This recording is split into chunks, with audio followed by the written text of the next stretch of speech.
इतने धोखे मिले हैं जीवन में ये दिल तुझको कि अब तो अकेला रहना सीख जा। लेकिन मजे की बात तो ये है कि इंसान को इतने धोखे मिलने के बाद भी वो नए नए दोस्त वो नए नए लोगों से हर रोज नए रिश्ते बनाता है, ये पता होते हुए भी कि पिछली बार उस रिश्ते का अंजाम क्या हुआ।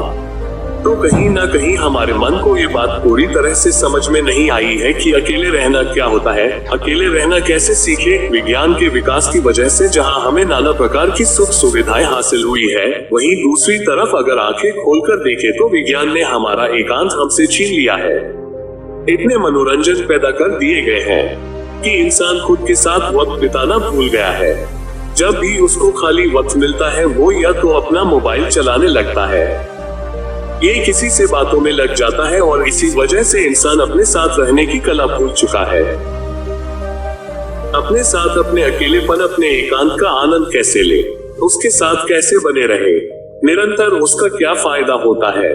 आज हम इन सभी बातों पर एक बहुत कहानी सुनाने वाले हैं। इस कहानी में आपको ये तो पता चलेगा ही कि अकेले खुश कैसे रहे, साथ ही आपको ये भी पता चलेगा कि अकेले रहने के और क्या क्या परिणाम होते हैं। इससे पहले कि आप इस कहानी में खो जाएंगे, इस चैनल को सब्सक्राइब जरूर कर।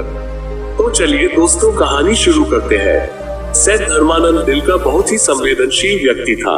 उसके पास किसी भी सुख सुविधा की कोई भी कमी नहीं थी। इतना धन उसने अर्जित कर लिया था कि उसकी 7 पुश्तें बैठकर खा सकती थी। लेकिन उसे अपनी धन संपत्ति पर कोई भी अहंकार नहीं था। वो किसी को अपने से छोटा नहीं समझता था। ये उसका एक बहुत ही मुख्य गुण था और इसी वजह से उसके अंदर बहुत ही करुणा भरी हुई थी और जब भी कोई आदमी उससे कोई मदद मांगता तो वो हरगिज़ ना नहीं कह पाता था। अगर वो कहना भी चाहता तो वो भी करुणावश वो उसकी मदद कर दिया करता था। अब लोगों को धीरे धीरे सेठ धर्मानंद की ये संवेदनशीलता और ये करुणा पता चलती गई और लोगों ने इसका फायदा उठाना शुरू कर दिया। अब लोग जानबूझकर सेठ धर्मानंद के आगे दुखी होने का दिखावा करते, एक अभिनय करते और सेठ धर्मानंद उनकी बातों को सच समझकर उनकी सहायता करता रहा। लेकिन उसके मन को फिर भी तसल्ली थी कि वो जरूरतमंदों की मदद कर रहा है। लेकिन एक दिन जब उसके दोस्त ने उसे बताया कि लोग किस तरह उसका फायदा उठा रहे और शहर में किस तरह उसका मजाक बनाया जा रहा है, तो सेठ धर्मानंद के मन को बहुत ही गहरा आघात पहुंचा। वैसे तो सेठ धर्मानंद के बहुत से मित्र बन चुके थे, लेकिन उनमें से कौन से मित्र सच्चे हैं और कौन कौन लोग मित्र होने का दिखावा कर रहे हैं, ये सेठ धर्मानंद के लिए जान पाना बहुत ही मुश्किल हो गया था। वो अक्सर लोगों की भीड़-भाड़ से घिरा रहता था। जब उसको अपने मित्रों और दूसरे लोगों की धोखाधड़ी का पता चला तो सेठ धर्मानंद ने निश्चय किया कि आज के बाद अकेला ही रहेगा। वो किसी से ज्यादा दोस्ती नहीं रखेगा और ज्यादातर समय अपने साथ ही बिताया करेगा और इसीलिए अब बाहर के लोग सेठ की हवेली की दरवाजे के बाहर से ही लौटा दिए जाते थे। सेठ के दरबार किसी को भी सेठ के पास जाने की अनुमति नहीं देते थे। लेकिन कुछ समय अकेले रहने के बाद सेठ धर्मानंद का मन उबने लगा। अब उसे किसी महफिल की जरूरत थी। उसे अपने वो दोस्त याद आने लगे जिनके साथ बैठकर वो जीवन के मजे किया करता था। लेकिन कभी उसे ये भी याद आ जाता कि किस तरह उसके दोस्तों ने उसे बेवकूफ बनाया और करुणा का अभिनय करके उसका कितना सारा धन उससे ले लिया। इसीलिए वो चाहकर भी ऐसे दोस्तों की संगत नहीं चाहता था। लेकिन अब उसका मन अकेले में उबने लगा था। इसीलिए उसने अपने दोस्तों से संपर्क न करके एक सत्संग में जाना शुरू कर दिया। उस सत्संग में ज्ञान की बातें हुआ करती थी, ज्ञान के उपदेश हुआ करते थे और दूसरों के विचार भी सुने जाते थे। सेठ धर्मानंद को वहां जाकर बहुत अच्छा लगा। उसे बहुत आनंद मिला और वो रोज नित्य रूप से उस सत्संग में जाने लगा और ज्ञान के उपदेश सुनने लगा। सत्संग में अक्सर सेठ धर्मानंद अच्छे अच्छे वक्तव्य पेश करके अपने ज्ञान को भी जाहिर करता था और ये बात किसी से छुपी हुई नहीं थी कि तर्क वितर्क में सेठ धर्मानंद का कोई सानी नहीं है। लेकिन फिर भी सेठ धर्मानंद के मन में कोई भी आनंद की झलक नहीं थी। इतना ज्ञान होने के बाद भी वो अपने अंतर ज्ञान से एकदम अलग था। इतना भारी ज्ञान होने के बाद भी वो अपने अंतर ज्ञान से एकदम अछूता था और इसी वजह से उसके जीवन में आनंद की कोई झलक नहीं थी। अक्सर सत्संग के उपदेशों में ध्यान पर चर्चा हुआ करती थी। इस पर सेठ धर्मानंद वक्तव्य तो बहुत पेश करते थे, लेकिन उन्होंने ध्यान की तरफ अपना पहला कदम भी नहीं उठाया था। आपको चाहे फल की सारी खूबी भी पता हो, ये फल दिखने में ऐसा होता है, वो फल दिखने में वैसा होता है, उस फल का स्वाद वैसा होता है, फल से ये फायदे होते हैं, लेकिन जब तक आप फल को खाएंगे नहीं तब तक आपको उसका स्वाद नहीं पता चलेगा। यही बात सेठ धर्मानंद पर भी लागू होती थी। वैसे तो उन्हें पूरा ज्ञान था, लेकिन उन्होंने ध्यान का रस, एकांत का रस, अकेलेपन का रस अभी तक चखा नहीं था। एक दिन उस सत्संग में एक बौद्ध भिक्षु आ पहुंचे। दूर दूर तक उनकी ख्याति थी। उनके ज्ञान के बारे में प्रदेश भर में चर्चाएं होती थी। तो आज से धर्मानंद को एक मौका मिल गया था कि वो अपने तर्क वितर्क से उस बौद्ध भिक्षु को पछाड़ देगा और उसके बाद समाज में उसकी भी इज्जत बढ़ जाएगी। लोग उसको और भी बड़ा ज्ञानी समझने लगेंगे और यही सोचकर वो खुश हो रहा था। तभी वहाँ पर बौद्ध भिक्षु आ पहुँचा। बौद्ध भिक्षु शांत भाव से चलता हुआ अपने आसन पर जाकर बैठ गया। सेठ धर्मानंद सभी के तर्कों को काटकर अपना तर्क सबसे ऊपर रखते गए। उन्होंने सोचा कि एक बार ये बौद्ध भिक्षु तर्क वितर्क पर उतर आए, फिर देखो मैं इनके तर्कों को कैसे काटता हूँ। तर्क वितर्क होते रहे पर उस बौद्ध भिक्षु ने कुछ नहीं बोला। वो बस शांत भाव से मुस्कुरा रहा था। आखिर में जब सत्संग खत्म हुआ तो सेठ धर्मानंद से रहा नहीं गया और आखिर में उन्होंने बौद्ध भिक्षु से पूछ ही लिया कि मैंने आपके ज्ञान की चर्चा बहुत सुनी है, लेकिन आप तो सभा में कुछ बोले ही नहीं, आप तो एकदम मौन बैठे रहे। यह सुनकर बौद्ध भिक्षु ने मुस्कुराते हुए कहा कि आखिर में सारे ज्ञान को भूल जाना होता है। मेरे को आपके तर्क वितर्क भी कोई भी विवाद नहीं है।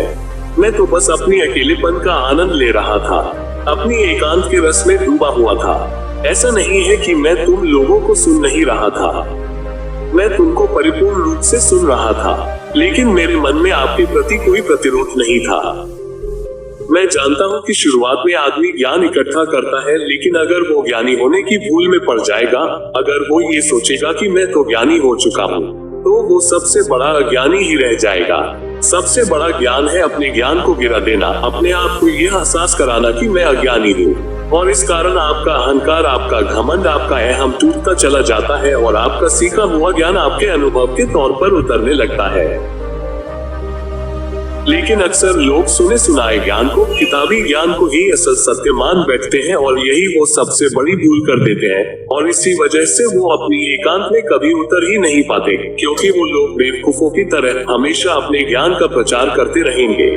जब ये बात सेठ धर्मानंद ने सुनी तो इस बात ने सीधा उसके दिल पर चोट की, क्योंकि ये बात सेठ धर्मानंद पर बिल्कुल सही तरीके से लागू होती थी। सेठ धर्मानंद ने बौद्ध भिक्षु से पूछा कि सारा ज्ञान हासिल करने के बाद एक इंसान को कौन सा रास्ता अपनाना चाहिए। ये सुनकर बौद्ध भिक्षु कहता है कि असली ज्ञान की पहचान यही है कि वो अपने ज्ञान से उस एकांत तक पहुंच गया है, उसके मन के सारे द्वंद्व खत्म हो गए हैं। जब तुम किसी ज्ञानी पुरुष से मिलोगे तो वो अपने ज्ञान का बखान नहीं करेगा, उनका एकांत, उनकी चुप्पी ही मैं तो उसके ज्ञान का संदेश पहुंचा दे।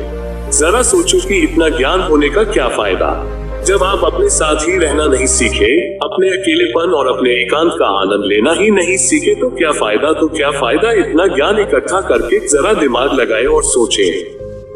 इसके बाद बौद्ध भिक्षुओं ने कहा कि मैं तुम्हें एकांत का आनंद चखने के लिए 4 सूत्र बता रहा हूँ। अगर तुम 4 सूत्र अपने नित्य जीवन में, दैनिक जीवन में अनुसरण करते हो तो तुम अपने एकांत का रस जरूर अनुभव कर पाओगे। अगर एक बार तुमने अपने एकांत का अनुभव कर लिया, उसका रास्ता लिया, तो फिर तुम्हें अपने मन को खुश करने के लिए किसी मनोरंजन की, किसी वस्तु की या किसी आदमी की कोई आवश्यकता नहीं होगी। वो रस, वो आनंद परमानंद बन जाएगा। वो हमेशा आपके साथ चलेगा, क्योंकि वो किसी चीज से बंधा हुआ नहीं है। सबसे पहला सूत्र है कि अपने अंदर ये उत्सुकता बनाओ कि खुद को जानना क्यों जरूरी है। अक्सर हम सब ने सुना होगा कि खुद को जानना है, खुद को जानना ही सबसे जरूरी है। अगर आप इस सवाल को अपने मन के अंदर बिठा लेते हैं तो स्वाभाविक रूप से आप खुद को जानने के लिए प्रेरित होंगे। लेकिन अगर आप यही नहीं जानते कि खुद को जानना क्यों जरूरी है, तो आप खुद को जानने की कोशिश क्यों करेंगे। इसीलिए पहले समझो कि खुद को जानना क्यों जरूरी है।